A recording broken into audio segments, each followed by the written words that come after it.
Here's a fun fact about photography that you may or may not have known. Did you know that the word originally comes from two words, phos, which means light, and graphy, which means writing or drawing. So essentially the word is the combination meaning writing or drawing with light, which makes sense because if you don't have light, you have nothing. For example, nothing. Writing. So today we're gonna go over some studio work using a very simple light setup and nothing fancy in the studio.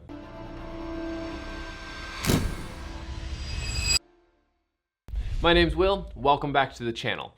Now today we're gonna go over some studio work. I had a friend of mine who's a model. She came into the studio to just kind of play around with lighting setups and see what we could create. We had no real goal, we had no real idea of what we were gonna do, just be creative and see what we come up with.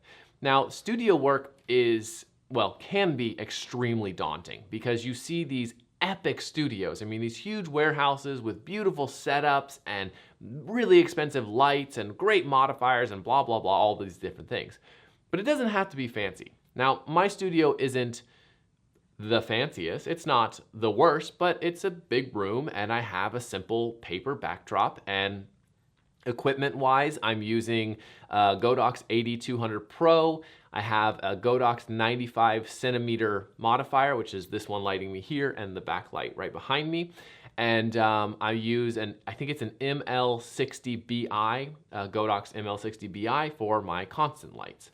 That's really all I use, and I come up with some great images. So let's go over my setup and kind of how I worked everything out, because it was a lot of adjustments. The first thing I wanted to check out was the difference between a constant light and a strobe.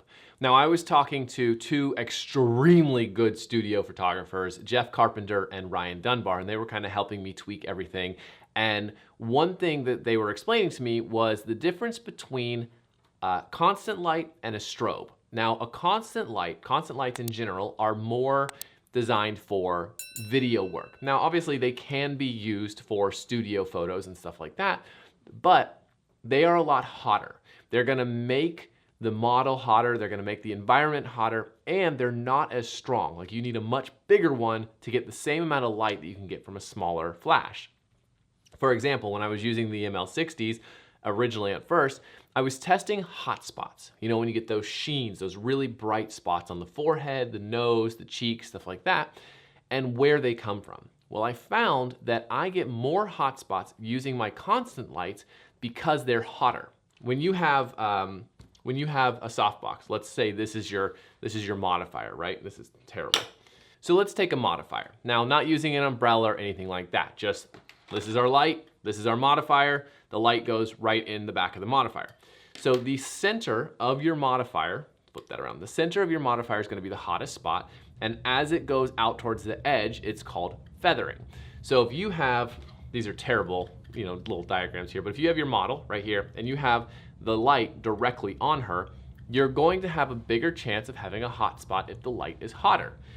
Now, other things that affect this are oily skin or sweat, anything like that can cause it to glisten. So things to help with this is matting powder for guys or girls, or blotting cloths so you can blot the sweat away, things like that. That will definitely help. So after doing a couple of shots with the constant lights, I switched to my strobe. Now, I was using a 2-light setup, but the second light was overhanged on a C-stand with the constant light, the ML60, and then I had a strobe with a same modifier, the 95 centimeter shallow softbox by Godox. What I did was, at first I put it directly on her and immediately noticed that my settings, it was way stronger. I mean, I was using, I think it was at like 1/16 of a power, and that was way too much. I hovered around 1/32 of a power.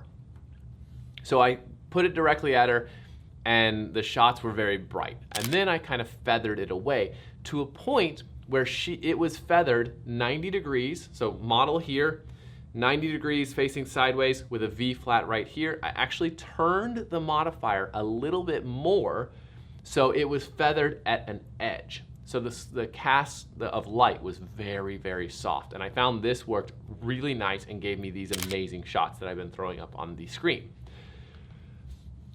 Now, the settings for most of my photos on this entire shoot were ISO 100, f5.6, 1/250th of a second, and I was using about 1/32nd 0.5, so 1/32nd 0.5 of a power on the 8200.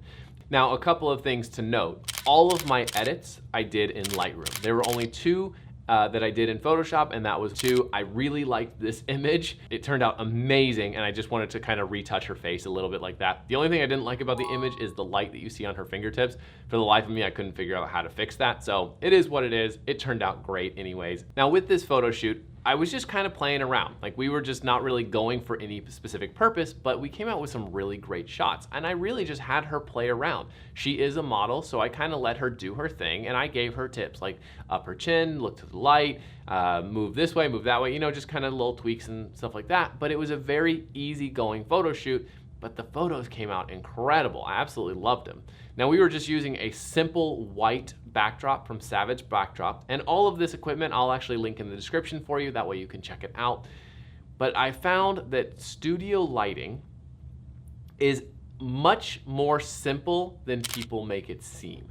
There's so many products, there's so many lights, there's so many modifiers, there's so many stands, there's so many of all of these things that it can very quickly get overwhelming. My best tip for you is simply get a light. You only need a single light. You don't need anything fancy. Just get a single light and a modifier and start taking photos with it and play around with everything. Move the light left, move the light right, move the light up, move the light down, move the light farther, back, all of these different things, and just take lots of photos in the studio or outside, wherever, to get the practice, because that is really what's going to make your studio work a lot better. Honestly, there was at one point where I was shooting yesterday, and I was just like, I feel like I have no idea what I'm doing. People in the video, I'd be like, this guy has no idea what he's doing. And they'd be right. Because I couldn't get the light right. I had it adjusted perfectly for this shot right here, and then I had her stand up, and it was completely different. And I was like, oh shit. So I had to adjust everything, but then everything was thrown off, and it was just like, oh, come on. This is ridiculous. So it's a lot of tweaking and a lot of playing with it. And you don't have to be a professional right off the bat. That's the thing, is like, honestly, have fun with it and get someone who wants to practice and create with you, because that's all it is. It's all about creating fun images, and that's what you want to do. So I hope this helps. Hit the like button, subscribe if you haven't already, and again, I'll link all of my products and things that I use in the description of this video. If you have any questions or want me to go into more detail about things or even my edits, feel free to comment below. But I hope that helps, and if you have any questions, feel free to reach out. So yeah, bye. See you guys next week.